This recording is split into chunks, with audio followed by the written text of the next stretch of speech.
नमस्कार दोस्तों, कैसे आप सभी लोग। आज तारीख 12 मई 2025 दिन सोमवार। हिंदी तिथि की बात की जाए तो आज वैशाख पूर्णिमा यानी कि बुध पूर्णिमा है। तो चलिए दोस्तों, एक बार फिर से हाजिर हो गए आपके सामने राजस्थान की आज की 40 और गर्मा गर्म बड़ी खबरों को लेकर। बताएंगे आपको सभी खबरों के बारे में विस्तार से, लेकिन उससे पहले आज की बड़ी खबरों पर, मुख्य समाचारों पर, टॉप हेडलाइंस पर एक नजर डाल लेते हैं।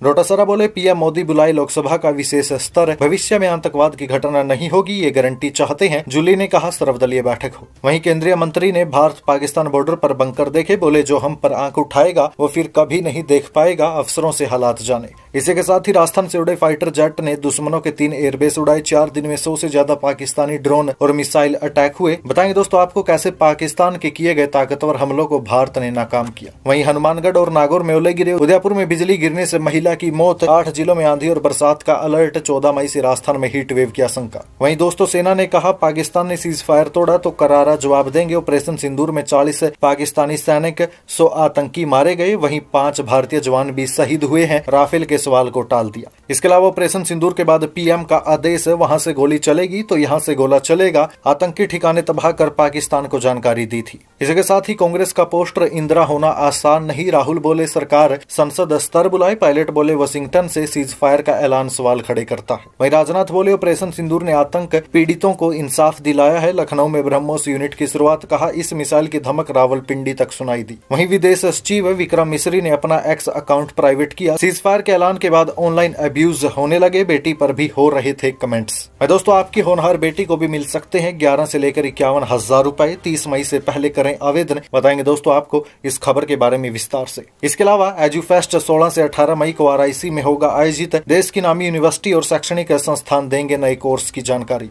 वहीं राजस्थान के बिजली उपभोक्ताओं के लिए अलर्ट है। 19 मई है अंतिम मौका, नहीं तो बढ़ेगा अब आपका बिजली का बिल। वहीं राजस्थान में रद्द की गई 16 ट्रेनें समय से चलेगी। आंशिक रूप से रद्द ट्रेनें अपने निर्धारित स्टेशन से चलेगी। इसके अलावा जयपुर में हाईवे पर पिकअप में 2075 किलोग्राम विस्फोटक मिला। पुलिस ने गाड़ी को सीज किया। ड्राइवर और मालिक का नहीं चला पता। वहीं जोधपुर, बीकानेर समेत 10 जिलों में खत्म होगा जल संकट। राजस्थान में नहरबंदी समाप्त। हरिके बैराज और पोंग डैम से पानी छोड़ा। इसी के साथ ही बीजेपी विधायक कंवरलाल मीणा के खिलाफ गिरफ्तारी वारंट जारी। 20 साल पहले SDM पर तानी थी पिस्टल। 3 साल की हुई सजा, करना पड़ेगा सरेंडर। वहीं जोधपुर से Delhi Vande Bharat super fast special train आज चलेगी। शाम 7 बजे जयपुर में 5 मिनट का होगा ठहराव। पहली बार होगा एक तरफा संचालन। इसके अलावा दोस्तों भारत पाकिस्तान के बीच चल रहे तनाव से राजस्थान के 600 करोड़ के व्यापार पर लगा ब्रेक। बने रहिए दोस्तों, बताएंगे आपको प्रदेश की 40 बड़ी खबरों के बारे में विस्तार से। लेकिन उससे पहले अगर अभी तक आपने चैनल को सब्सक्राइब नहीं किया तो सबसे पहले चैनल को सब्सक्राइब कर दे, वीडियो को लाइक कर दे और अपना कमेंट जरूर कर दीजिएगा। नमस्कार दोस्तों, राजस्थान की आज की पहली और बड़ी खबर। डोटासरा बोले पीएम बुलाए लोकसभा का विशेष स्तर, भविष्य में आतंकवाद की घटना नहीं होगी, ये गारंटी चाहते हैं। जूली ने कहा सर्वदलीय बैठक हो। देखिए, भारत और पाकिस्तान में सीज फायर होने के बाद PCC चीफ गोविंद सिंह डोटासरा और नेता प्रतिपक्ष टीकाराम जूली ने पीएम नरेंद्र मोदी से मांग की है कि प्रधानमंत्री को लोकसभा का विशेष स्तर बुलाना चाहिए, जिसमें विपक्षी दलों और जनता को पहलगाम हमले से लेकर मौजूदा स्थिति के बारे में हर बात बतानी चाहिए। दरअसल बीते दिन डोटासरा और टीकाराम जूली पाकिस्तानी हमले में शहीद हुए झुंझुनू के जवान सुरेंद्र कुमार को श्रद्धांजलि देने के लिए जा रहे थे। इस दौरान सीकर में डोटासरा के निजी आवास पर रुके और मीडिया से बातचीत की। यहीं पर डोटासरा ने कहा कि सीज फायर होने के बाद भी पाकिस्तान ने वो हरकत की जिसका वो हमेशा से आदी रहा। प्रधानमंत्री को सभी दलों के नेताओं के साथ बैठकर चर्चा करनी चाहिए, क्योंकि अभी भी कई सवाल देश के लोगों के दिलों में है। आतंकवादी आते हैं और हमारे देश के लोगों की हत्या करके चले जाते हैं। हिंदुस्तानी का खून बहता है और उसके बाद भी हमेशा के लिए फुल स्टॉप नहीं लगता। केंद्रीय मंत्री ने भारत पाकिस्तान बॉर्डर पर बंकर देखे, बोले जो हम पर आंख उठाएगा वो फिर कभी नहीं देख पाएगा, अफसरों से हालात जाने। देखिए, भारत पाकिस्तान तनाव के बीच केंद्रीय संस्कृति और पर्यटन मंत्री गजेंद्र सिंह शेखावत राजस्थान बॉर्डर पर पहुंचे। उन्होंने जैसलमेर में बंकर देखे, अफसरों से मौके के हालात जाने। उन्होंने कहा जो हम पर आंख उठाएगा वो फिर कभी देख नहीं पाएगा। केंद्रीय मंत्री गजेंद्र सिंह शेखावत बाड़मेर से सटे जिलों जैसलमेर और बाड़मेर के दौरे पर रहे। उन्होंने अफसरों से लोगों की सुरक्षा पर जानकारी ली। वहीं सिविल डिफेंस टीम के साथ सुरक्षा को देखते हुए बनाए गए बंकर में समय भी बिताया। राजस्थान से उड़े फाइटर जेट ने दुश्मनों के 3 एयरबेस उड़ाए। 4 दिन में 100 से ज्यादा पाकिस्तानी ड्रोन और मिसाइल अटैक। जानिए कैसे ताकतवर हमले किए नाकाम। देखिए, ऑपरेशन सिंदूर के बाद पाकिस्तान लगातार राजस्थान की सीमा को भी टारगेट कर रहा था। पाकिस्तान ने लगातार 4 रात तक 90 घंटे में 100 से ज्यादा ड्रोन और मिसाइल से हमले किए। सेना के 3 बड़े एयरबेस नाल, उतरलाई और सूरतगढ़ को निशाने पर लिया, लेकिन भारतीय एयर डिफेंस सिस्टम ने सभी हमले नाकाम कर दिए। इसके 24 घंटे बाद राजस्थान की जमीन से ही पाकिस्तान के 3 एयर एयरबेस पर हमला बोलकर माकूल जवाब दिया गया। ये हमला इतना जबरदस्त था कि तीनों एयरबेस बुरी तरह तबाह हो गए। भारतीय सेनाओं की जितनी तैयारी थी उतना ही प्रशासन और जनता भी अलर्ट पर थी। इसके अलावा दोस्तों अभी युद्ध विराम हो चुका है, लेकिन जब ये भारत पाकिस्तान के बीच वॉर चल रही थी यानी ऑपरेशन सिंदूर चल रहा था, तो भारतीय मीडिया ने भी बड़ी शर्मनाक हरकत की है। भारतीय मीडिया ने कई ऐसी फर्जी खबरें, फेक खबरें फैलाई जिनको लेकर अब सीज फायर के बाद भारतीय मीडिया को ट्रोल किया जा रहा है। भारतीय मीडिया ने तो कई ऐसी खबरें तक चला दी थी कि लाहौर पर कब्जा हो गया, कराची पोर्ट तबाह कर दिया, जो कि असल में हुआ ही नहीं। इसलिए दोस्तों हम आप लोगों से भी अपील करते हैं, ऐसी कई फर्जी खबरें आती है जिन्हें आप बिना रीचेक किए ही दूसरे लोगों को भेज देते हैं, फिर वो आगे चलती चलती आग की तरह हर जगह फैल जाती है। तो इसलिए दोस्तों अगर आपके पास कोई खबर भेजता है तो उसको एक बार रीचेक जरूर कीजिए कि वो खबर असली है या नकली। इसके अलावा दोस्तों आप राजस्थान ब्रेकिंग न्यूज तो देखते ही हैं, यहाँ पर सिर्फ आपको असल खबरें ही दी जाती है, फेक खबरें हम प्रमोट नहीं करते और न ही ये हमारा कोई एजेंडा है। यहाँ पर आपको सिर्फ वही अपडेट दिए जाएंगे जो असल में आए हो। अपडेट के नाम पर ना हम जनता को गुमराह करते हैं और न ही हमारा ये मिशन है। हमारा मिशन साफ है कि आप लोगों को सही, सटीक और सच्ची जानकारी दी जाए। इसलिए मैं आप लोगों से कहना चाहूंगा कि अगर अभी तक आपने चैनल को सब्सक्राइब नहीं किया तो राजस्थान ब्रेकिंग न्यूज चैनल को सब्सक्राइब कीजिए। हम यहाँ पर आपको सही, सच्ची और सटीक जानकारी देते हैं, अपडेट के नाम पर आपको गुमराह नहीं करते।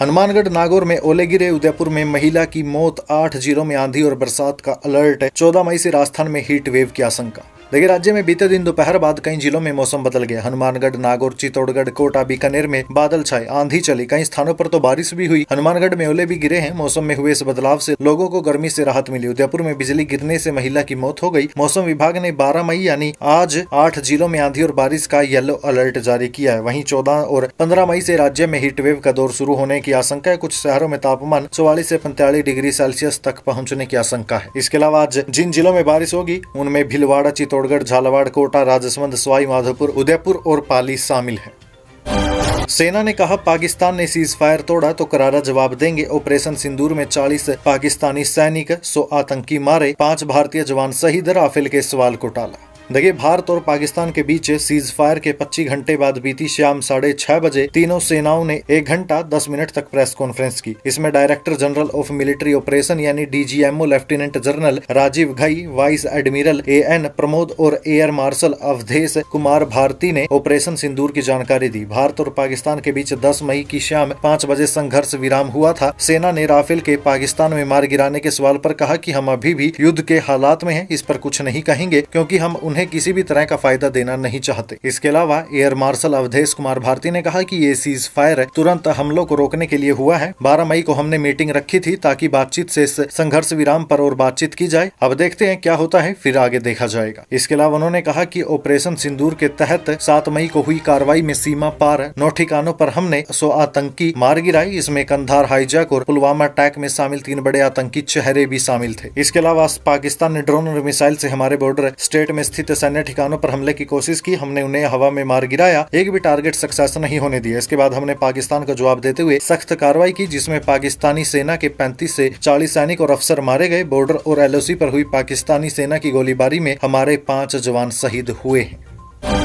ऑपरेशन सिंदूर के बाद पीएम का आदेश, वहां से गोली चलेगी तो यहां से गोला चलेगा, आतंकी ठिकाने तबाह कर पाकिस्तान को जानकारी दी। देखिए 7 मई को ऑपरेशन सिंदूर के बाद पीएम मोदी ने सेना को आदेश दिया कि पाकिस्तान से गोली चलेगी तो यहां से गोला चलेगा। सरकार से जुड़े सूत्रों ने न्यूज एजेंसी पीटीआई को बताया कि पाकिस्तान की हर कार्रवाई का भारत कड़ा जवाब देगा। ऑपरेशन सिंदूर अभी खत्म नहीं हुआ और सीमा पार आतंकवाद के खिलाफ भारत का एक्शन अब सामान्य बात हो जाएगी। भारत कश्मीर मुद्दे में मध्यस्थता को कभी भी स्वीकार नहीं करेगा। अब एक ही मामला बचा है, पाकिस्तान के कब्जे वाले कश्मीर यानी पीओके की वापसी। बात करने के लिए अब कुछ और नहीं है। पहलगाम हमले के बाद भारत ने नई दिल्ली से संपर्क करने वाले देशों से कहा था कि वो पाकिस्तानी क्षेत्रों में आतंकी ढांचे पर हमला करेगा। भारत ने 7 मई को पाकिस्तान के डीजीएमओ को बताया था कि उसने पाकिस्तान में आतंकी ढांचे पर हमला किया, लेकिन उन्होंने कोई जवाब नहीं दिया।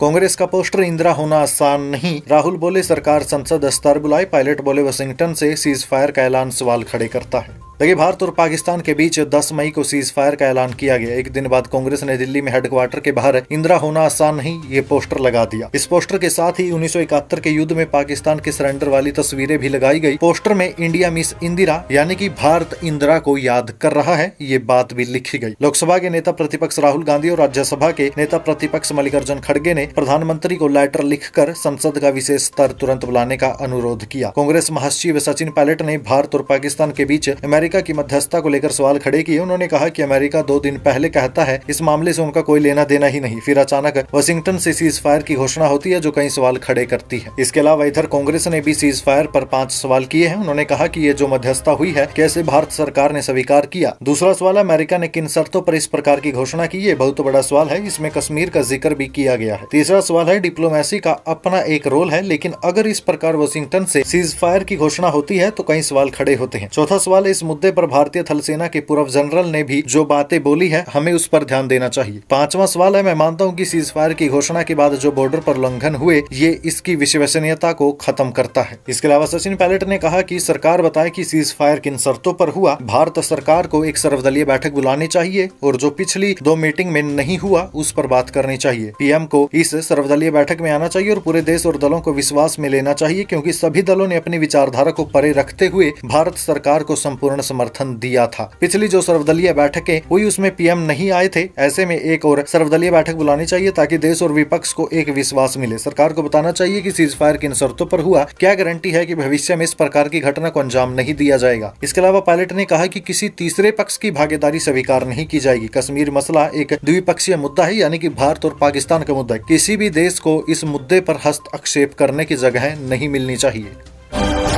राजनाथ बोले ऑपरेशन सिंदूर ने आतंक पीड़ितों को इंसाफ दिलाया। लखनऊ में ब्रह्मोस यूनिट की शुरुआत, कहा इस मिसाइल की धमक रावलपिंडी तक सुनाई दी। देखिए, रक्षा मंत्री राजनाथ सिंह ने लखनऊ में ब्रह्मोस मिसाइल यूनिट का वर्चुअली इनॉग्रेशन किया। इस दौरान उन्होंने पाकिस्तान को चेतावनी दी और कहा कि भारतीय सेना ने पराक्रम दिखा दिया है। आतंकवाद के लिए सरहद पार की जमीन भी सुरक्षित नहीं रहेगी। हमने केवल सीमा से सटे सैन्य ठिकानों पर ही कार्रवाई नहीं की बल्कि भारत की सेनाओं की धमक उस रावलपिंडी तक सुनाई दी गई है जहाँ पाकिस्तानी फौज का हेडक्वार्टर मौजूद है। इसके अलावा उन्होंने कहा कि हमने कभी पाकिस्तान के आम नागरिकों को निशाना नहीं बनाया, लेकिन जब पाकिस्तान ने भारत के नागरिक इलाकों, मंदिरों, गुरुद्वारों और चर्चों पर हमले का प्रयास किया तब भारतीय सेना ने शौर्य और संयम के साथ उत्तर दिया है। पाकिस्तान के अनेक सैन्य ठिकानों पर प्रहार करके करारा जवाब दिया है। विदेश सचिव विक्रम मिस्री ने अपना एक्स अकाउंट प्राइवेट किया। सीज फायर के ऐलान के बाद ऑनलाइन अब्यूज होने लगे, बेटी पर भी हो रहे थे कमेंट्स। देखिए, भारत पाकिस्तान तनाव के बीच भारत का पक्ष दुनिया के सामने रखने वाले विदेश सचिव विक्रम मिस्री ने अपना एक्स अकाउंट प्राइवेट कर लिया। इसका मतलब है कि केवल वेरीफाइड यूजर्स ही उनका अकाउंट देख सकते हैं, यानी उनके पोस्ट पर कोई कमेंट अब नहीं कर सकते। दरअसल 10 मई को भारत पाकिस्तान के बीच सीज फायर के ऐलान के बाद कई यूजर्स उनके पोस्ट पर ऑनलाइन अब्यूज कर रहे थे, यानी कि उन्हें ऑनलाइन गलत बोला जा रहा था। यहाँ तक कि उनके परिवार के साथ उनकी पुरानी तस्वीरें शेयर हो रही थी जिसके साथ उनकी बेटी का मोबाइल नंबर और कई तरह के कमेंट्स किए जा रहे थे। इसके बाद उन्होंने अपना अकाउंट सिक्योर कर लिया। उनके इस कदम के बाद सोशल मीडिया पर कई यूजर्स उनकी ऑनलाइन ट्रोलिंग की निंदा कर रहे हैं। यूजर्स का कहना है कि सीनियर ऑफिसर को पर्सनल लेवल पर ट्रोल करने वालों पर कार्रवाई होनी चाहिए। इसके अलावा दोस्तों मैं यहाँ पर एक बात कहना चाहूंगा, मुझे हम भारतीयों की सिर्फ एक ही बात गंदी लगती है, अगर कोई इंसान कुछ काम कर रहा है, अगर उसने कोई ऐसा डिसीजन लिया है जो देश के पक्ष में हो, तो हम उस इंसान को भगवान बना देते हैं, यानी कि उस इंसान को हम इतना ऊपर मान लेते हैं कि बस दुनिया में एक वही इंसान है। लेकिन जब वो इंसान कुछ ऐसा कर दे जो लोगों को पसंद ना आए, तो उस इंसान के साथ हम भारतीय ऐसा करने लग जाते हैं कि उस इंसान को अपने सोशल मीडिया अकाउंट्स तक प्राइवेट करने पड़ जाते हैं, क्योंकि वहां पर फिर हम लोग उसे ऐसी ऐसी चीजें बोलते हैं जो शायद हमें नहीं बोलनी चाहिए। यहाँ पर विदेश सचिव विक्रम मिस्री के साथ भी ऐसा ही हो रहा है। जब ऑपरेशन सिंदूर चला था तो लोगों ने इनकी खूब जमकर तारीफ की थी, लोगों ने इन्हें सराखों पर बैठा लिया था। लेकिन अब जब सीज फायर का ऐलान हुआ तो वही लोग इन्हें गालियां दे रहे हैं, इन्हें अब्यूज कर रहे हैं। ऐसा शायद नहीं होना चाहिए। आपकी होनहार बेटी को भी मिल सकते हैं 11 से 51 हजार रुपए, 30 मई से पहले कर ले आवेदन। देखिए, बेटी बचाओ अभियान को बढ़ावा देने के उद्देश्य से माध्यमिक शिक्षा बोर्ड अजमेर की ओर से शुरू की गई एकल पुत्री और द्विपुत्री योग्यता पुरस्कार योजना के आवेदन आमंत्रित किए गए हैं। इसके तहत प्रदेश की होनहार बेटियों को 11 से 51 हजार रुपए का एक मुफ्त सरकारी वजीफा मिलेगा। बोर्ड ने कट ऑफ जारी करते हुए 30 मई तक आवेदन मांगे हैं। वहीं छात्राओं को इसमें आवेदन करने के लिए बोर्ड की आधिकारिक वेबसाइट से फॉर्म डाउनलोड कर A4 पेपर पर प्रिंट करना होगा। सारे जरूरी कागजात जैसे कि शपथ पत्र, ration card, marksheet, bank passbook की फोटोकॉपी संस्था प्रधान से रिमार्क करवा कर आवेदन फार्म को 30 मई से पहले रजिस्टर्ड डाक से सचिव माध्यमिक शिक्षा बोर्ड अजमेर भेजना होगा। तो देर किस बात की है, जल्द से जल्द आवेदन कीजिए। एजुफेस्ट 16 से 18 मई को RIC में होगा आयोजित। देश की नामी यूनिवर्सिटी और शैक्षणिक संस्थान देंगे नए कोर्स की जानकारी। देखिए, राजस्थान पत्रिका की ओर से प्रदेश का सबसे बड़ा एजुकेशन फेयर एजुफेस्ट 2025 का आयोजन राजस्थान इंटरनेशनल सेंटर में 16 से 18 मई तक किया जाएगा। एजुफेस्ट में एक ही प्लेटफॉर्म पर देश और विदेश के टॉप संस्थानों के स्टॉल मिलेंगे। इसके अलावा करियर एक्सपर्ट और काउंसलर्स की ओर से काउंसलिंग भी होगी। इंटरनेशनल एजुकेशन लोन और वीजा गाइडेंस के साथ देश के प्रसिद्ध स्पीकर्स की ओर से करियर सेमिनार आयोजित की जाएगी। राजस्थान में बिजली उपभोक्ता के लिए अलर्ट, 19 मई है अंतिम मौका, नहीं तो बढ़ेगा बिजली का बिल। देखिए, राज्य के बिजली उपभोक्ताओं के लिए बड़ी खबर है। राजस्थान विद्युत विनियामक आयोग ने बिजली कंपनियों के टैरिफ पिटीशन पर आमजन से आपत्ति सुझाव मांगे हैं। जनता को 19 मई तक अपनी राय देनी होगी। लेकिन परेशान करने वाली बात यह है कि पिछले वर्षों में इसी तरह की पिटीशन पर आमजन ने कोई रुचि नहीं ली। केवल विशेषज्ञ कंपनियों और कुछ एक राजनेता आयोग के पास पहुँचते रहे। इस कारण बिजली कंपनियां अपनी टैरिफ पिटीशन प्रस्ताव को लागू कराने में सफल रही। इससे बिजली का बिल भी बढ़ता रहा। बिजली कंपनियों ने जो टैरिफ पिटीशन दायर की है उसमें बिजली बिल बढ़ाने की तैयारी है। कम से कम बिजली उपभोग शुल्क 6 रुपए प्रति यूनिट करना प्रस्तावित कर दिया है, जो अभी न्यूनतम 4.75 रुपए प्रति यूनिट है। इसका प्रभाव सभी श्रेणी के उपभोक्ताओं पर पड़ेगा। राजस्थान में रद्द की गई 16 ट्रेनें समय से चलेगी। आंशिक रूप से रद्द ट्रेनें अपने निर्धारित स्टेशन से चलेगी। देखिए, राज्य में रद्द की गई ट्रेनें फिर से शुरू की गई है। रेलवे प्रशासन ने 16 ट्रेनों को फिर से शुरू कर दिया, जो पहले पूरी तरह रद्द कर दी गई थी। अब ये ट्रेनें अपने तय समय और रूट पर सामान्य रूप से चलेगी। इसके अलावा 11 आंशिक रूप से रद्द की गई ट्रेनें भी अपने प्रारंभिक स्टेशन से अंतिम स्टेशन तक संचालित की जाएगी। रेलवे के इस फैसले से हजारों यात्रियों को राहत मिलेगी।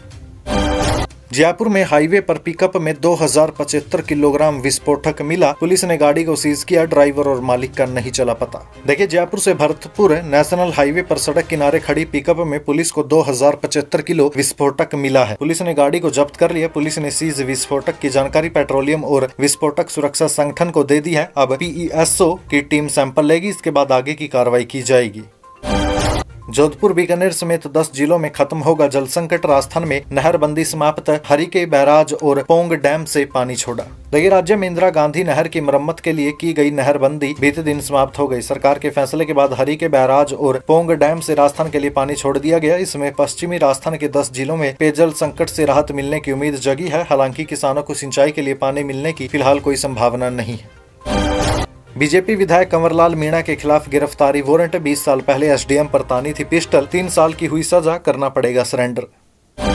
जोधपुर से Delhi Vande Bharat superfast special train आज चलेगी। शाम 7 बजे जयपुर में 5 मिनट होगा ठहराव। पहली बार होगा एक तरफा संचालन। देखिए, दिल्ली की ओर चलने वाली ट्रेनों में अतिरिक्त यात्री भार को देखते हुए आज यानी सोमवार को जोधपुर से दिल्ली के बीच पहली बार Vande Bharat superfast special train का संचालन किया जा रहा है। उत्तर पश्चिम रेलवे के जोधपुर DRM अनुराग त्रिपाठी ने बताया कि नियमित ट्रेनों में जयपुर से दिल्ली मार्ग की ओर जाने वाले यात्रियों के अतिरिक्त यातायात और उनकी सुविधा के मद्देनजर ट्रेन 04815 जोधपुर से दिल्ली वंदे भारत सुपरफास्ट एक तरफा स्पेशल का जयपुर के रास्ते संचालन किया जा रहा है। ये जोधपुर से Delhi Vande Bharat superfast special train आज यानी सोमवार को जोधपुर से दोपहर 2:50 पर रवाना होकर आज ही रात को 11:55 पर दिल्ली पहुंच जाएगी। इसके अलावा जिन स्टेशनों पर इसका ठहराव होगा उनमें शामिल है मेड़ता रोड, डेगाना, फुलेरा, जयपुर, गांधीनगर, अलवर, रेवाड़ी, गुड़गांव और दिल्ली कैंट।